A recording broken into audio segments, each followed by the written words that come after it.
स्वागत है आप सभी का हमारे इस चैनल पर। देखिए, जो अभी हाल ही में एग्ज़ाम होने वाले हैं, जैसे कि हमारे पीसीएस का भी 12 जून को होने वाला एग्ज़ाम, या एनटीपीसी का भी जो चल रहा है, या आगामी जितने भी प्रतियोगी परीक्षाएं हैं 2022 में, उसमें एक बहुत महत्वपूर्ण क्वेश्चन होता है, करंट अफेयर्स में पूछता है सूचकांक, इंडेक्स की इंडेक्स कौन जारी करता है और उसमें इंडिया का रैंकिंग कौन सी है, या फिर इसमें फर्स्ट रैंक कौन सा है। तो एक वीडियो मैं आज बना रहा हूँ, फिर इस पर एक वीडियो और बनेगा जिसमें पूरी तरीके से खत्म हो जाएगा। उसमें कुछ इंडिया के भी बहुत से कुछ इंडेक्स जारी किए जाते हैं, जैसे इंडिया में जारी किया जाता है कि नवाचार सूचकांक, तो भारत के नीति आयोग की तरफ से भी जारी किए थे, भारत में स्वास्थ्य मंत्रालय की तरफ से कई जारी किए जाते हैं। तो इस प्रकार से भारत वाला भी कंप्लीट करवा देंगे, लेकिन पहले आज हम लोग इस पर बात कर लेते हैं जो बहुत ही महत्वपूर्ण है। चलिए, हम लोग बात ज़्यादा समय नहीं गुजारेंगे, आते हैं सीधे क्वेश्चन पर। एच डी आई का फुल फॉर्म है ह्यूमन डेवलपमेंट इंडेक्स बोलते हैं, यानी मानव विकास सूचकांक। यह मानव विकास सूचकांक जो होता है, यह बताता है हमें कि पूरे विश्व में किस जगह पर मानव का जो विकास है, एक होता है किसी भी देश में आर्थिक विकास, एक होता है मानवीय विकास। मानवीय विकास का मतलब है कि उसकी शिक्षा, उसका जो जीवन काल है, जीवन प्रत्याशा और रोजगार, इन सब में जो सुधार होता है उसे कहते हैं मानव विकास, उसे कहते हैं मानव विकास। मानव विकास सूचकांक जो जारी करता है यूएनडीपी द्वारा जारी किया जाता है। यूएनडीपी यानी यूनाइटेड नेशन डेवलपमेंट प्रोग्राम बोला जाता है। यूएनडीपी यानी कि यूनाइटेड नेशन डेवलपमेंट प्रोग्राम, याद रखिएगा क्योंकि एग्जाम में कई बार इसी का फुल फॉर्म ही पूछ लेता है। ये संयुक्त राष्ट्र संघ के अंतर्गत आने वाली एक संस्था है और इसमें भारत की जो स्थान है 131वां है। इसमें बहुत घटिया है इंडेक्स भारत का बहुत खराब स्थिति है। 131वें रैंक पे हम लोग हैं पूरे विश्व में।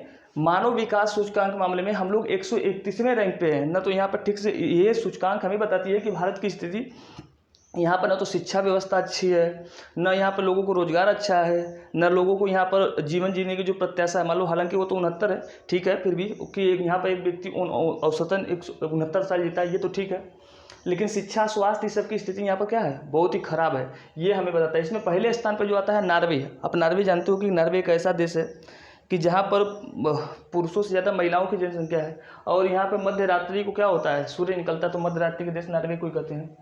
तो ये स्थिति जो है एचडीआई। और हम लोग बात करते हैं विश्व गुरु बनने का, ऐसे आएंगे मानव विकास सूचकांक में हम लोग 131वें स्थान पर, जहाँ पर मानव का विकास ही नहीं हो रहा है, और हम कहते हैं विश्व गुरु बनाएंगे अपने देश को।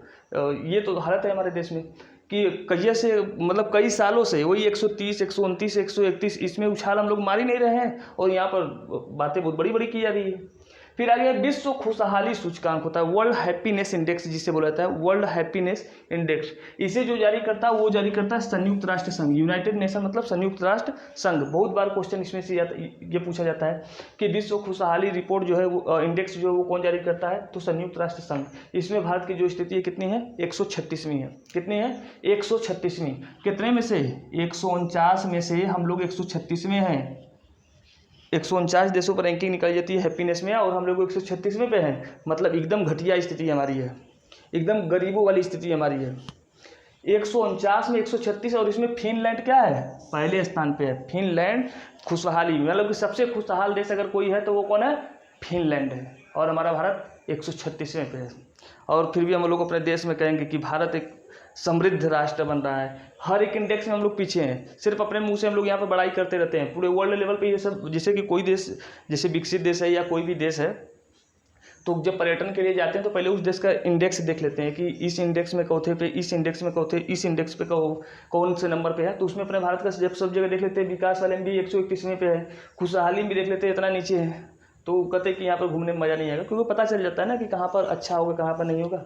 फिर है प्रेस स्वतंत्रता सूचकांक। ये तो जानते हैं कि हमारे देश में जो समाचार पत्र है इसकी स्वतंत्रता की बात करता है ये प्रेस। इसको जारी जो करता है उसका नाम है रिपोर्ट्स विदाउट बॉर्डर नामक संस्था जारी करती है। फ्रांस की एक संस्था है जिनका नाम है रिपोर्ट्स विदाउट बॉर्डर, ये संस्था जारी करती है। इसमें भारत 150वें स्थान पे है। ये रिपोर्ट हमें बता रही है कि भारत में जो रिपोर्टर्स हैं, जो भारत में न्यूज़ पत्र वाले हैं, उनकी स्थिति बहुत खराब है, बहुत दयनीय है। इसके पहले हम लोग भारत वाले 142वें स्थान पर रहे थे, अब 150वें स्थान पे है। ये रिपोर्ट बता रही है कि भारत में समाचार पत्र जो जारी करने वाले लोग हैं उनकी स्थिति एकदम घटिया है।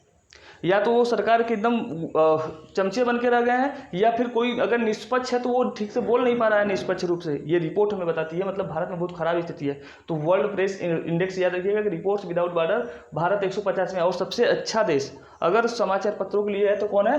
नॉर्वे है। नॉर्वे फर्स्ट पे चल रहा है, नॉर्वे फर्स्ट पे। तो देखिए मानव विकास सूचकांक में भी नॉर्वे नंबर 1 पे चल रहा है, और विश्व बैंक इसमें प्रेस स्वतंत्रता नॉर्वे, क्योंकि जानते हैं कि ये काहे नंबर 1 पे रहेगा मानव विकास सूचकांक में, क्योंकि वहाँ पर प्रेस स्वतंत्रता सूचकांक में नंबर 1 पे चल रहा है नॉर्वे। तो वहाँ के जो मीडिया वाले हैं वो सही सही रिपोर्ट देते हैं कि कितनी गरीबी बढ़ रही है, बेरोजगारी, भूखमरी जो भी बढ़ेगा तो वहाँ पर न्यूज़पेपर में पूरे छाप दिए जाएंगे, वहाँ की जनता उसकी डिमांड करेगी। और हमारे भारत में तो गरीबी, भूखमरी, बेरोजगारी इस सब पे कोई बात ही नहीं होगी। यहाँ पर बस बात होगी तो किस पर? मंदिर, मस्जिद, चर्च। आप लोग देख रहे होंगे कि हर जगह बस आजकल यही हो रहा है। 2024 तक आते आते देखिएगा यहाँ पर धार्मिक झगड़े बहुत बढ़ जाएंगे, क्योंकि चुनाव है 2024 में, और स्थिति खराब होगी यहाँ पर। तो यहाँ पर जो प्रेस स्वतंत्रता है वो छीन ली गई है, ये बताता रिपोर्ट हमें 150वें पे है। फिर है पीपीपी, जिसे बोलते हैं परचेजिंग पावर पैरिटी, यानी कि क्रय शक्ति क्षमता। क्रय शक्ति क्षमता क्या होती है भाई? जैसे कि एक टोकरी ले लीजिए और इस टोकरी में 5 चीज़ें रख लीजिए, इसको पूरे विश्व में आप लोग खरीदने के लिए निकल जाइए, तो आपको ये जो 5 सामान है ये सबसे सस्ता आपको कहाँ मिलेगा? तो सबसे सस्ता मिलेगा चाइना में। परचेजिंग पावर पैरिटी का मतलब क्रय शक्ति क्षमता जो होती है आपको कहाँ पर मिलेगी? तो मिलेगा चाइना में, फिर दूसरे स्थान पर अमेरिका में, फिर तीसरे पर भारत। तो भारत इसमें तीसरे स्थान पे। इसे जारी कौन करता है? विश्व बैंक। क्वेश्चन पूछा था ये 2019 के IAS में, और वनडे एग्जाम में भी पूछा है ये कई बार कि परचेजिंग पावर पैरिटी यानी क्रय शक्ति क्षमता ना रिपोर्ट जो या इंडेक्स है कौन जारी करता है? तो वो है विश्व बैंक। भारत किसे पे है? तीसरे पे। पहले कौन है? चीन। ठीक है। फिर आगे है ग्लोबल हंगर इंडेक्स। कौन है? ग्लोबल हंगर इंडेक्स, यानी कि वैश्विक भूख सूचकांक। भूख सूचकांक इसको जो जारी करता है उस संस्था का नाम international food policy and research institute नाम है। International food policy and research institute नामक संस्था ग्लोबल हंगर इंडेक्स जारी करती है। इसमें भारत की स्थिति 101 है। इतनी घटिया स्थिति हम लोगों की है कि 116 देशों में हमारे भारत की जो ग्लोबल हंगर इंडेक्स है हम लोग 101 नंबर पे है। मतलब यहाँ की स्थिति बहुत दयनीय है। ये तो जानते हैं कि विश्व में सबसे अधिक गरीबों वाला देश कौन है? हमारा देश है। और सबसे अच्छा कौन सा है? सोमालिया। ये बहुत, इससे हम लोगों से अच्छा पाकिस्तान 94 नंबर पे है, नेपाल हमसे अच्छा है, श्रीलंका हमसे अच्छा है, बांग्लादेश अच्छा है इस मामले में, ग्लोबल हंगर इंडेक्स के मामले में। और याद रखिएगा कि पूरे विश्व में सबसे अधिक अगर कृषि योग्य भूमि है, सबसे उपजाऊ भूमि है, वो भारत के पास ही है। सबसे अधिक भी उपजाऊ भूमि है और खेती योग्य सबसे अधिक भूमि भी हमारे पास ही है। तो फिर भी इसके बाद भी हम लोग हंगर इंडेक्स में कितने नंबर पे? 101। इसके पीछे का सबसे बड़ा कारण है कि आप सोच रहे होंगे कि जब सबसे अधिक हमारे पास उपजाऊ भूमि भी है, सबसे अधिक उत्पादन करने वाली भूमि भी है, तो फिर हम लोग इसमें काहे पीछे हैं? इसके पीछे का सबसे बड़ा कारण है कि हमारे यहाँ उपजाऊ भूमि तो है, लेकिन वो उपजाऊ भूमि ऐसे व्यक्तियों के हाथ में है जो खेती होती नहीं करते हैं, जो कृषि नहीं करते, बस 500 बीघा, 400 बीघा, 300 बीघा लेकर के खाली फालतू अपना छोड़े हुए हैं। तो हमारे देश में तो ऐसी है नहीं कि जिसके पास जितना पैसा वो संपत्ति अधिक से अधिक रख लिया है। इसके कारण हमारे देश में गरीबी है।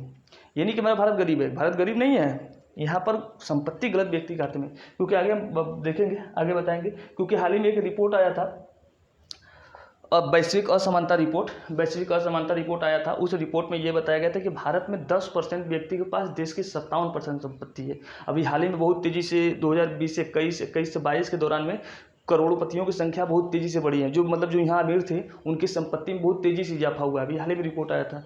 तो होगा ही, तो कुछ लोगों की संपत्ति इतना तेज़ी से बढ़ रही है तो फिर ग्लोबल हंगर इंडेक्स तो होगा ही, हमारी स्थिति खराब तो होगी।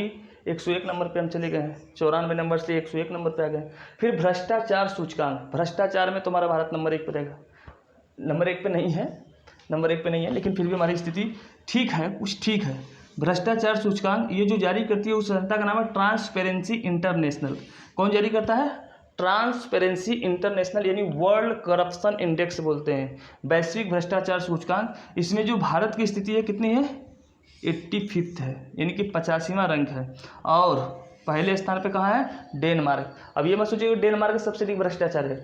डेनमार्क सबसे भ्रष्टाचार नहीं है, वो वहाँ पे वहाँ पर करप्शन है ही नहीं। डेनमार्क हो गया, इसमें न्यूजीलैंड हो गया, इन सब जगह पर वहाँ पर भ्रष्टाचार नहीं है। और अपना भारत कितने कौन से नंबर पे है? 85 नंबर है। 85 नंबर पे अपना भारत है भ्रष्टाचार में, यानी भ्रष्टाचार पूरे वर्ल्ड में जहाँ जहाँ होती है उसकी एक रैंकिंग निकाली गई, तो भारत अपना आता है 85वें नंबर पर। पहले नंबर पर कौन आता है? डेनमार्क, मतलब वहाँ पर भ्रष्टाचार बहुत कम है, नंबर 1 रैंक पे है। फिर वैश्विक लैंगिक अंतराल रिपोर्ट, ये रिपोर्ट है, ये कोई इसमें इंडेक्स नहीं जारी किया जाता है, कोई रैंकिंग नहीं दी जाती है। वैश्विक लैंगिक अंतराल रिपोर्ट, इसको जारी करने वाला जो देश है वो कौन है? World economic forum. कौन है? World economic forum. World economic forum है, नहीं इसमें जारी किया था। वैश्विक लैंगिक अंतराल में भारत 140वें पे है। भारत कौन से पे है? 140वें पे। पिछले साल भारत 112 नंबर पे था। कितने पे था? 112 नंबर। अब 28 नंबर पीछे खिसक के चला गया है, कितने पर? 140 नंबर। ये लैंगिक अंतराल रिपोर्ट हमें बताता है कि भारत में पुरुष या महिलाओं या पूरे विश्व में पुरुष और महिलाओं के बीच में कितना भेदभाव है, कितना अंतराल है। तो भारत की स्थिति बहुत डाउन हो चुकी है इस वक्त। यहाँ पर युवाओं को तो रोजगार मिल ही नहीं रहा है, महिलाओं को रोजगार कहाँ से मिलेगा? या ऐसे तो हमारे देश के जो विष्णु के जो 10 अवतार हैं उन्होंने देश की ऐसी स्थिति बना के रख दी है।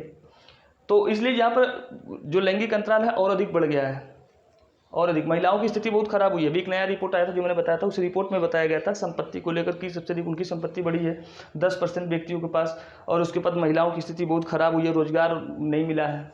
फिर उसके बाद एक आता है वैश्विक प्रतिस्पर्धात्मकता सूचकांक, वर्ल्ड कॉम्पिटिटिवनेस इंडेक्स बोलते हैं। वैश्विक कॉम्पिटिटिवनेस इंडेक्स यानी विश्व प्रतिस्पर्धात्मक सूचकांक बोलते हैं। इसको जारी करने वाली जो संस्था उसका नाम है IMD, institute of management development नाम है। Institute of management and development नाम है। ये संस्था जो है ये स्विट्जरलैंड की संस्था है। इसमें भारत की जो रैंक है वो है 43वां। आप सोचेंगे बहुत बढ़िया है, ये 63 देशों में है, 63 देशों में 43वें पे हम लोग हैं। वैश्विक प्रतिस्पर्धात्मक सूचकांक में हम लोग 43वें स्थान पर 63 देशों में, तो कौन सी स्थिति अच्छी है? और स्विट्जरलैंड इसमें फर्स्ट पे है। पहले कौन है? स्विट्जरलैंड है, स्विट्जरलैंड है। फिर उसके बाद है हेनले पासपोर्ट इंडेक्स।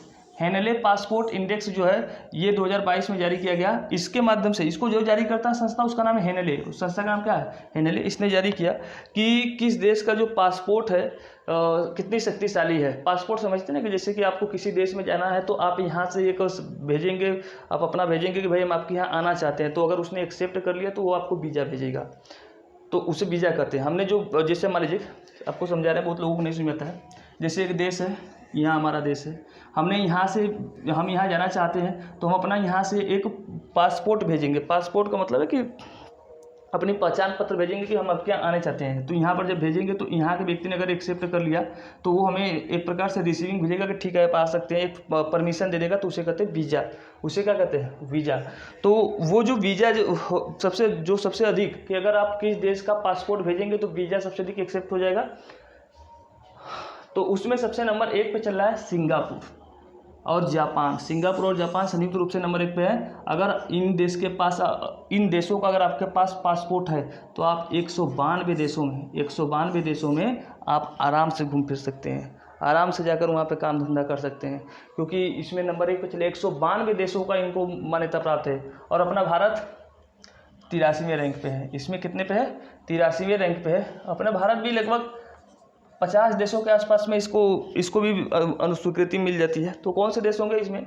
इसमें वो देश होंगे जैसे भूटान हो गया, नेपाल हो गया, म्यांमार, थाईलैंड, कंबोडिया, यही सब देश होगा। इन सब देशों में, तजाकिस्तान, उज्बेकिस्तान, इन सब देशों में आसानी से आपको मिल जाएगा वीज़ा घूमने फिरने का। तो 50 देश भारत के पास भी होंगे लगभग, लेकिन सिंगापुर, जापान सबसे मजबूत शक्तिशाली इनके पास है। जैसे अगर आपसे कोई कहे कि बताइए आप क्या मांगना चाहते हैं घूमने के लिए, तो आप कहेंगे कि हमें सिंगापुर या जापान का पासपोर्ट दिला दीजिए।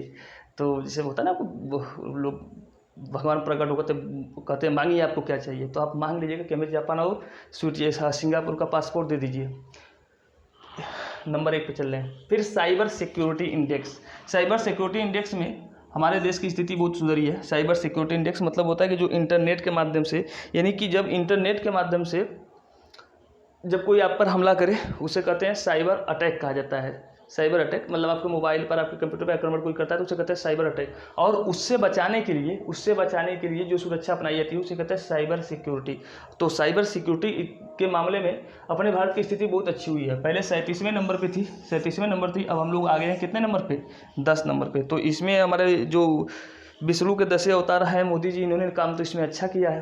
किसमें, साइबर सिक्योरिटी इंडेक्स में। इंटरनेशनल टेली कम्युनिकेशन जो जारी करता है, ये अमेरिका की एक संस्था है, अमेरिका की एक संस्था है, ये कोई अंतर्राष्ट्रीय संस्था नहीं है, एक अमेरिका की संस्था है। वो क्या करता है कि जारी करता है। और इसमें सबसे नंबर 1 पे कौन सी संस्था है, देश है, तो अमेरिका। अमेरिका में साइबर सिक्योरिटी के मामले में सबसे सुरक्षित देश माना जाता है। अमेरिका साइबर सिक्योरिटी के मामले में सबसे सुरक्षित देश माना जाता है। फिर है नागरिक स्वतंत्रता सूचकांक। ये जनाब बहुत महत्वपूर्ण एक रिपोर्ट है, सूचकांक है। नागरिक स्वतंत्रता का मतलब है कि किस देश की सरकार उस देश के नागरिकों को कितनी स्वतंत्रता दे रही है। किसी देश की सरकार अपने देश के नागरिकों को कितनी स्वतंत्रता दे रही है, ये सूचकांक बताता है, नागरिक स्वतंत्रता सूचकांक। इसको जो जारी करने वाली संस्था है, उस संस्था का नाम है फ्रेजर इंस्टीट्यूट। ये अमेरिका की एक संस्था है, फ्रेजर इंस्टीट्यूट, ये एक संस्था है। और इसमें भारत की स्थिति 119 पे है। 2013 में हम लोग 90वें स्थान पे थे, यानी हमारे देश के नागरिकों को बहुत अधिक स्वतंत्रता थी। लेकिन ये रिपोर्ट बताती है कि जब से ये विष्णु के 10 अवतार आए हैं 2014 से, तब से भारत की स्थिति कितने पे चली गई है, 119 पे। मतलब भारत में नागरिकों की जो स्थिति है, उनके अधिकार, उनकी स्वतंत्रता उनसे छीनी जा रही है। उनके अधिकार, उनकी स्वतंत्रता उनसे क्या हो रही है, छीनी जा रही है। ये नागरिक स्वतंत्रता सूचकांक जो हाल ही में आया है, इसमें बताया गया है कि भारत 2013 में 90वें स्थान पे था, लेकिन अब 119वें स्थान पे। पहले स्थान पे जो है स्विट्जरलैंड है। यहाँ पर नागरिकों को स्वतंत्रता बहुत अधिक दी गई है, स्विट्जरलैंड। इसीलिए तो इसे पृथ्वी का स्वर्ग कहा जाता है। अपने यहाँ नागरिकों को ज़्यादा तंग नहीं करते हैं ये लोग, और अपने भारत में देखते हैं आए दिन यहाँ पर तंग किया जा रहा है। ठीक है। फिर उसके बाद है अंतर्राष्ट्रीय बौद्धिक संपदा सूचकांक। अंतर्राष्ट्रीय बौद्धिक संपदा सूचकांक। अंतर्राष्ट्रीय बौद्धिक संपदा सूचकांक मतलब है, बौद्धिक संपदा का मतलब हुआ कि जो व्यक्ति कोई रिसर्च करता है, कोई खोज करता है, कोई नया चीज़ बनाता है, उसे कहते हैं बौद्धिक संपदा। यानी अपने मस्तिष्क का उपयोग करके अगर हम किसी नई चीज़ का निर्माण करते हैं, उसे कहते हैं बौद्धिक संपदा कहते हैं। इंटेलेक्चुअल प्रॉपर्टी, इंग्लिश में बोलते हैं इंटेलेक्चुअल प्रॉपर्टी। तो इंटरनेशनल इंटेलेक्चुअल प्रॉपर्टी इंडेक्स में अपनी जो भारत की स्थिति है वो है 43। 55 देशों में से भारत कितने पे है, 43 देशों में नंबर 1 पे कौन है, अमेरिका। इसको जारी करने वाला जो संस्था है उसका नाम कौन है, यूएस चैम्बर ऑफ कॉमर्स, यानी United state chamber of commerce America द्वारा जारी किया जाता है। देखिए, हम लोग जो ये मोबाइल पे वीडियो डाउनलोड करते हैं, गाने डाउनलोड करते हैं, तो इसका मतलब है कि पहले से किसी ने इस पर कॉपीराइट लिया है। कॉपीराइट जब इसको लॉन्च किया गया था तो उस पर कॉपीराइट लिया गया था, और हमारे भारत के लोग उसको डाउनलोड करते हैं, इंडिया में लोग, क्योंकि किसी को पता नहीं है। ये भी एक अपराध है कि बिना आप अनुमति के डाउनलोड नहीं कर सकते, ये भी एक अपराध है। लेकिन यही है कि अमेरिका इसी की जाँच करता है कि कौन से देश में इंटरनेट पर किसी की इंटेलेक्चुअल प्रॉपर्टी के बारे में कितनी जानकारी है। ये जो रैंकिंग जारी की जाती है उसी में है। अंतर्राष्ट्रीय बौद्धिक संपदा सूचकांक जारी किया जाता है यूएस चैम्बर ऑफ कॉमर्स के द्वारा। भारत 43वें पे है 55 देशों में। तो बस इतना ही है। फिर इस पर एक वीडियो और बनाना है जिसमें कंप्लीट हो जाएगा। तो जो लोग हमसे जुड़े रहे सभी को बहुत बहुत धन्यवाद, और मेरा आपसे रिक्वेस्ट है कि आप जो लोग चैनल को सब्सक्राइब कीजिएगा और शेयर भी कर दीजिएगा। धन्यवाद सभी को।